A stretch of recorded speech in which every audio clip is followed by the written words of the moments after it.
Bueno, por fin hemos llegado a la parte del sistema de control del ciclo celular. Hasta acá espero que les haya quedado claro que los complejos CDK-ciclina permiten el progreso del ciclo celular, dado que desencadenan una serie de eventos o sucesos en el mismo. Es por esto que para detener o para retrasar la progresión del ciclo celular es necesario inhibir a los complejos CDK-ciclina. Habíamos mencionado que el sistema de control estaba formado por un punto de restricción y 3 puntos de control. El punto de restricción se va a encontrar justo acá, a finales de G1 en la interfase. El punto de restricción está altamente influenciado por el medio y si se pasa, la célula se verá totalmente comprometida a entrar al ciclo celular. Es decir, una vez que la célula pasa el punto de restricción, no hay vuelta atrás. Y en él va a estar participando el complejo CDKG1. Y sabemos que CDKG1 solo es el nombre que recibe la asociación de la ciclina D con la CDK, ya sea la 4 o la 6. Recordemos que una vez que una CDK estaba asociada a una ciclina, adquiría la función de proteincinasa. Dicho esto, el complejo, ya sea CDK4 o 6 ciclina D, va a estar fosforilando a la proteína RB. Esta fosforilación va a condicionar a la disociación de RB de E2F. E2F libre va a tener principalmente dos acciones. La primera de ellas es que E2F va a inducir a su propia transcripción.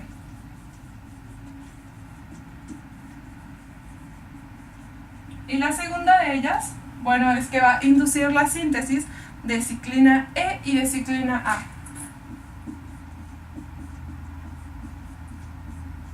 Decíamos que las oscilaciones de los niveles de ciclina condicionaban a la unión y la activación de los complejos CDK-ciclina.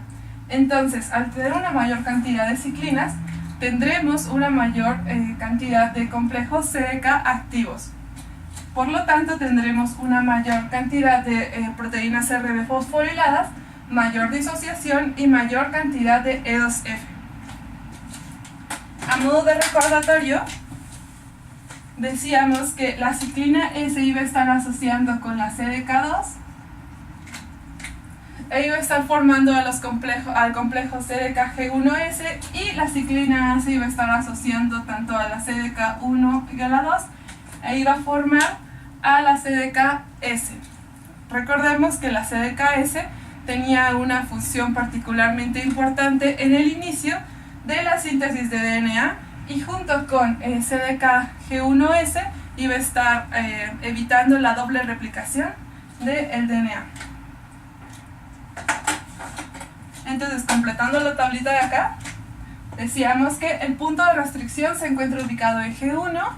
Su función es que si la célula pasa este punto de restricción, la célula se va a ver comprometida, va a requerir de CDKG1 y de E2F y RB, y bueno, se va a ver regulado por la fosfoproteína 16. En condiciones en donde el medio no es favorable, la célula empezará a sintetizar P16, que era de las familias INK4 de la CK y de los inhibidores de cinasa dependientes de ciclina. P16 se va a estar uniendo finalmente al complejo CDKG1 y lo estará inactivando, evitando pues todo este proceso que les acabo de explicar. Entonces, el punto de restricción se encuentra regulado por P16.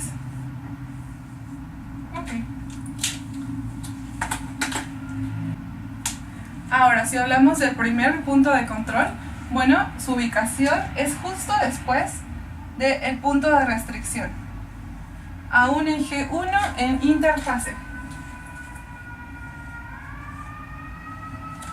Como podemos ver acá, este primer punto de control se va a encargar de revisar el paso de G1 a S.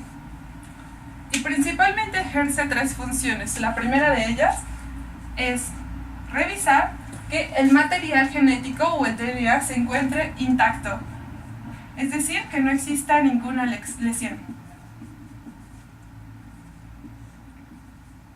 El segundo es decirnos si el medio sigue siendo favorable.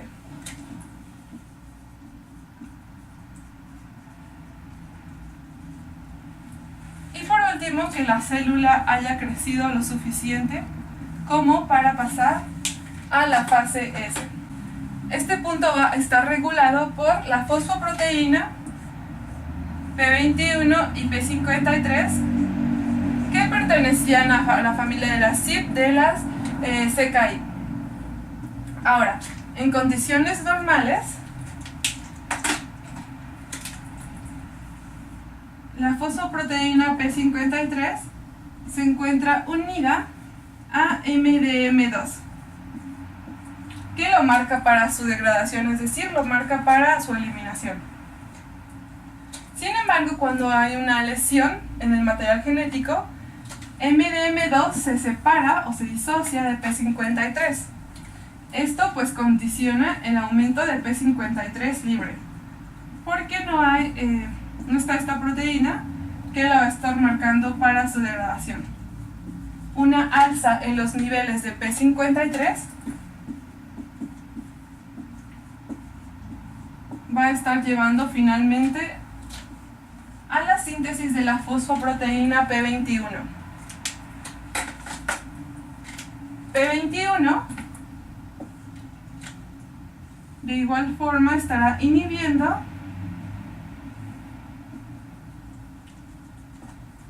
a los complejos CDK2, ciclina E, y CDK1 o 2, ciclina A. Esto es los CDK G1S y S que fueron sintetizados o bueno, fueron estimulados por E2F.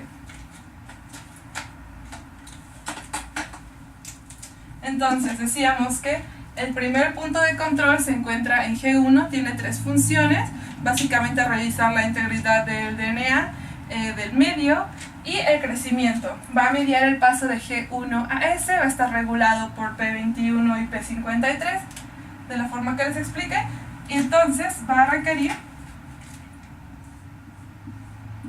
de los complejos CDK-S y CDK-G1S.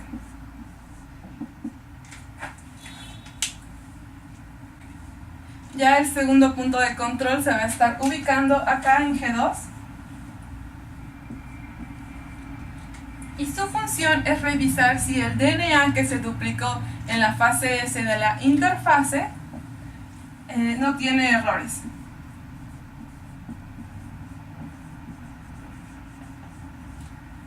Igual, como les puse acá en este dibujo, podemos ver que el segundo punto de control va a estar mediando o revisando el paso de G2 a la fase M.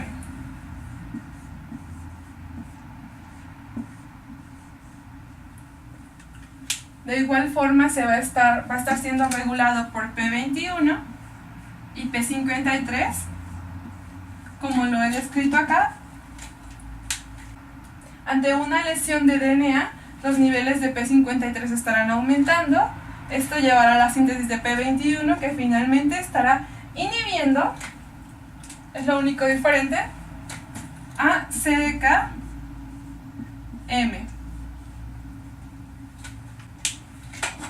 Okay.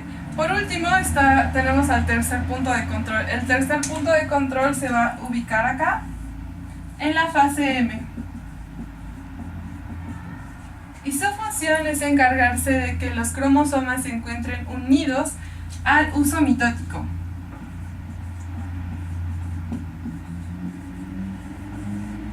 Más específicamente, el tercer punto de control revisa los pasos de la metafase a la anafase Y bueno, es suficiente saber que en este punto, este tercer punto de control va a requerir de un complejo que ya habíamos mencionado previamente, sumeramente, de APCSDC20. Y bueno, se va a encontrar regulado por la inactivación de este complejo APCSDC20 y por la baja de los niveles de CDKM. Tocaremos el tercer punto de control con más detalle cuando veamos propiamente mitosis. Bueno, y por último hay que considerar que si la lesión o el daño al DNA es tan extenso que no pudo ser reparado en cualquiera de estos tres puntos de control del sistema de control, la célula normalmente entrará en apoptosis o muerte celular. Lo verdaderamente importante de recordar de la apoptosis es lo siguiente. En primera, que la apoptosis consiste en una serie de eventos a través de los cuales la célula estará empacando su contenido en estas pequeñas vesículas rodeadas por membrana denominados cuerpos apoptóticos para que sean posteriormente engullidos y degradados por otras células. Y bueno, en segunda, que la apoptosis es un tipo de muerte celular en el cual las células que se encuentran aledañas no estarán siendo afectadas y por lo tanto no existirá un proceso inflamatorio. Ahora, la maquinaria intracelular responsable de iniciar la apoptosis son las caspasas. Y una caspasa es una proteasa con una cisteína en su sitio activo que escinde sobre residuos de ácido aspartico, que las caspasas no se van a encontrar en su forma activa libremente en la célula, sino son sintetizadas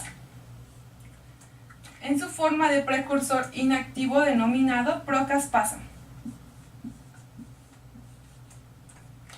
Y bueno, la actividad final de las caspasas es escindir a proteínas que son esenciales en la célula, llevando así, por ejemplo, a la desfragmentación del DNA o al rompimiento de las láminas nucleares. Y bueno, la activación de las caspasas va de la siguiente forma. Tenemos a estas proteínas adaptadoras, cuya función es formar agregados o complejos de procaspasas. Es decir, las proteínas adaptadoras van a servir para unir estrechamente a las procaspasas. Y yo les había comentado que las procaspasas eran la forma precursora inactiva de las caspasas. Sin embargo, algunas procaspasas tendrán actividad de proteasa y por lo tanto serán capaces de escindir y de activar a las procaspasas que se encuentren cercanas. Este proceso se va a estar continuando, lo que llevará a una cascada proteolítica amplificadora. Ok. Ahora, existen dos vías para iniciar la activación de las caspasas, y la primera de ellas es la vía extrínseca. Como su nombre lo dice, la activación de las procaspasas se induce desde el exterior de la célula mediante receptores de señales de muerte superficiales.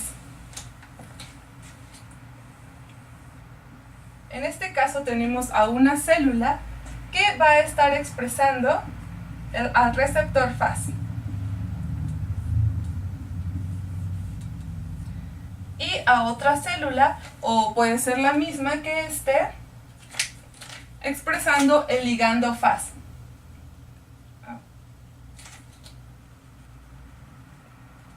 Una vez que este ligando se une al receptor, la célula que tiene al receptor FAS va a estar reclutando a proteínas adaptadoras. Y como sabemos, a su vez las proteínas adaptadoras estarán formando agregados o complejos de procaspasas. Para esta vía específicamente, procaspasa 8.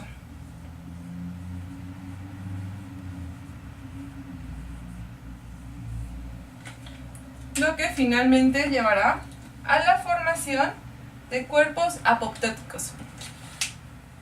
Y en el caso de la vía intrínseca, bueno, funciona de una manera similar. Todo empieza cuando la mitocondria libera al citosol al citocromo C. El citocromo C se va a estar uniendo a una proteína adaptadora denominada APAF1, que va a estar reclutando y formando estos complejos de procaspasa, en este caso procaspasa 9, que tiene la capacidad de escindirse y activarse a sí mismas. Se dice que la vía intrínseca es dependiente de P53, debido a que una alza en los niveles de P53 va a estar favoreciendo o induciendo a la transcripción de proteínas que estimulan la liberación del citocromo C.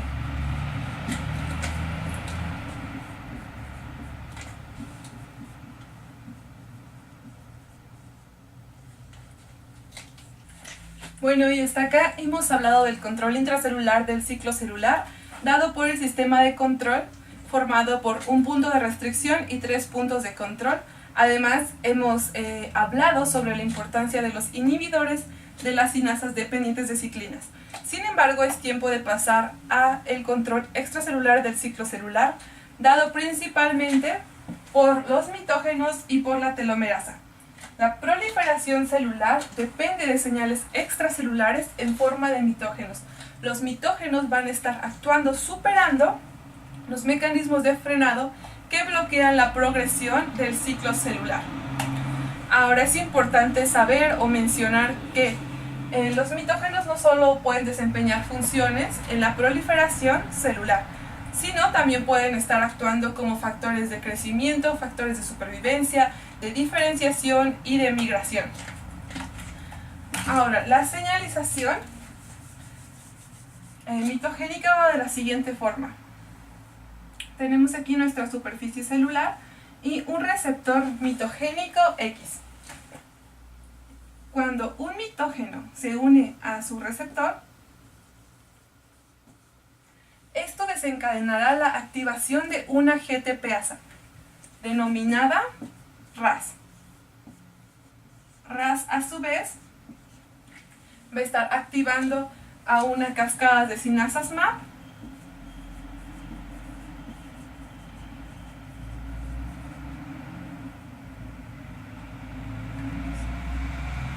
que finalmente llevará a la transcripción del gen MYC. MYC a su vez va a tener dos funciones principales. La primera de ellas va a ser aumentar la síntesis de ciclina G1, lo que llevará a un aumento de este complejo CDKG1. Si recordamos, CDKG1 era la asociación de ya sea CDK4 o 6 con la ciclina D, y este complejo se encargaba de fosforilar a la proteína RB para liberar a E2F. Y bien, la segunda función de los genes MYC es inhibir a algunas fosfoproteínas de la familia CYP de la CKI. Esto, como sabemos, va a llevar al aumento de actividad de los complejos CDKG1S y CDKS.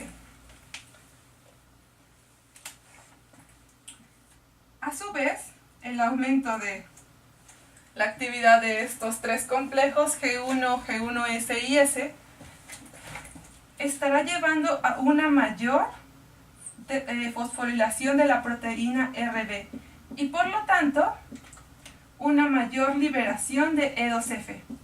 Como sabíamos, E2F tenía dos acciones. La primera era favorecer a su propia transcripción y la segunda era inducir la síntesis de genes necesarios para pasar a la fase S.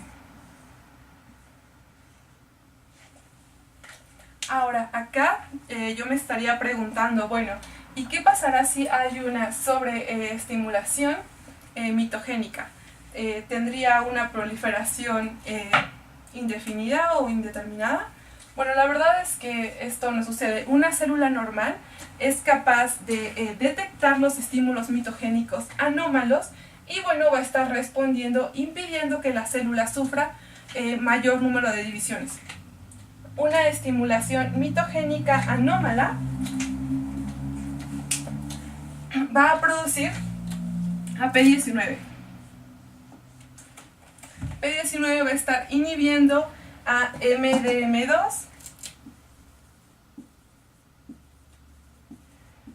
y por lo tanto la concentración de P53 libre va a estar siendo aumentada. Esto nos puede llevar a dos cosas. La primera de ellas es que recordemos que el aumento de una concentración de P53 va a llevar a la apoptosis mediante la vía intrínseca. Ya decíamos que finalmente P53 estimula la liberación del citocromo C y en segunda instancia teníamos que el aumento de P53 iba a estimular a la producción de P21 que estaría inhibiendo específicamente a estos dos complejos CDK G1S, evitando la progresión del ciclo celular. Por último, hablaremos de la telomerasa y es necesario saber que los telómeros son estas estructuras finales o los extremos de los cromosomas. La síntesis de DNA de los telómeros no va a ser igual al resto del genoma, sino que va a estar usando a una enzima denominada telomerasa. La telomerasa además va a estar induciendo a la formación de estructuras proteicas terminales cuya función va a ser precisamente proteger a los extremos. Gran parte de las células somáticas humanas en realidad carecen de telomerasa y por lo tanto tras cada división celular sufrirán un deterioro de estas estructuras proteicas terminales y un acortamiento de los telómeros, lo que finalmente llevará a una lesión del DNA y a la detención del ciclo celular por una alza en los niveles de P53. Se ha propuesto que la ausencia de telomerasa nos ayuda y de cierta manera nos protege ante los efectos potencialmente dañinos de una proliferación ilimitada. Lamentablemente, las células cancerosas han recuperado la capacidad de expresar telomerasa, lo que significa que no experimentarán una senescencia celular replicativa y por lo tanto pueden conservar a sus telómeros intactos.